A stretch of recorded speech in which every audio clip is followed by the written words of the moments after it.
So, hello, what's up mga kababayan? So, meron akong ituturo sa inyo na baka kayo rin naka-experience na rin ng ganitong senaryo o ganitong sitwasyon kagaya na nangyari sa akin. Ang nangyari kasi sa akin is ini-input ko yung pag-ibig mid number ko sa POEA e-reg. Bali, hindi niya tinatanggap. So, pati yung agency ko, tinutulungan na rin ako. So, nangyari kasi, ayaw mag-go o ayaw ma-push through yung pag-ibig mid number ko. So, parang nag-error yata or something.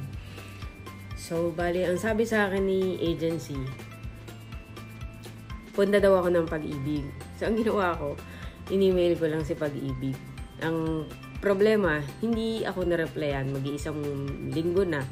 So, ang ginawa ko, yun nga, pumunta na lang talaga nga ako sa pag-ibig branch na pinakamalapit sa akin. So, ang nangyari, pina-fill upan pangalan, full name, first name, middle name, surname, birthday ko, tapos yung pag-ibig mid number ko.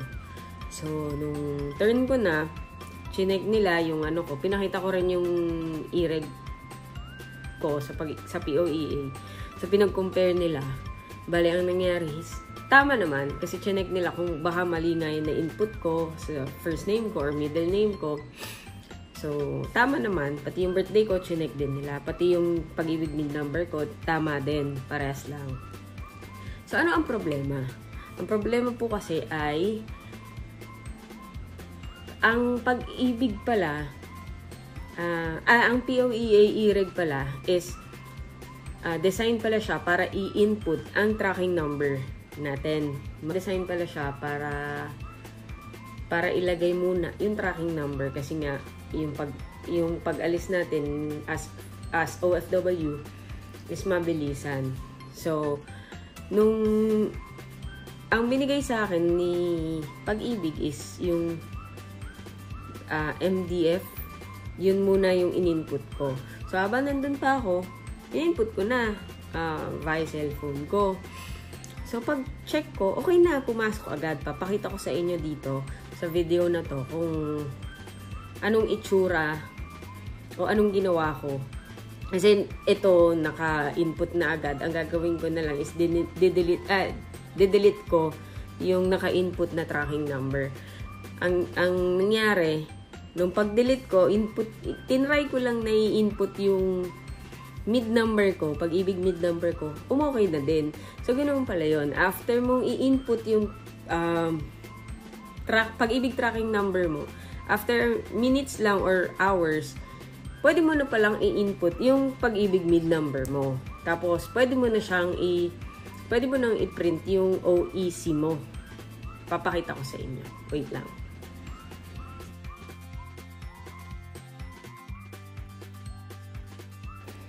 So, yun. Nag-open lang ako ng Google. Then, sa Google, tinype ko lang yung POEA. And then, POEA online services. Tapos, ayun na yung lalabas. E-registration. Tapos, nag-sign in lang ako. Then, kinlik ko yung my profile. Ni-remove ko dito yung naka-input sa pag-ibig ko. Then, nire-input ko lang yung pag-ibig mid number ko. Then, submit. Ayan, umokay naman na dyan yung pag-ibig mid number ko. So, yun. Bali, nakita nyo naman na hindi ko lang mapakita sa inyo kung paano i-print yung OEC kasi kulang pa yung naka-input sa dashboard ko. Hindi ko pa na-upload yung passport ko. Pinakita ko rin sa inyo yung MDF file. Nandun siya sa taas na kanan. Ang unang-una is yung pag-ibig mid number. Then yung nasa baba niya is yung tracking number. So, bali yun yung ilalagay ninyo kung hindi ina-accept yung pag-ibig mid number ninyo dun sa POEA e-reg. So, yun guys. Sana nakatulong ako. At i-check nyo rin maigi kung tama yung pangalan ninyo. Kasi yung iba daw, kapag walang dot, yung special characters, dot, mga ganyan, hindi yata tinatanggap kapag magkaiba dun sa pag-ibig files ninyo, then i-input ninyo sa POEA reg, magkaiba, hindi rin talaga tatanggapin. So, yun. I-check ninyo mabuti.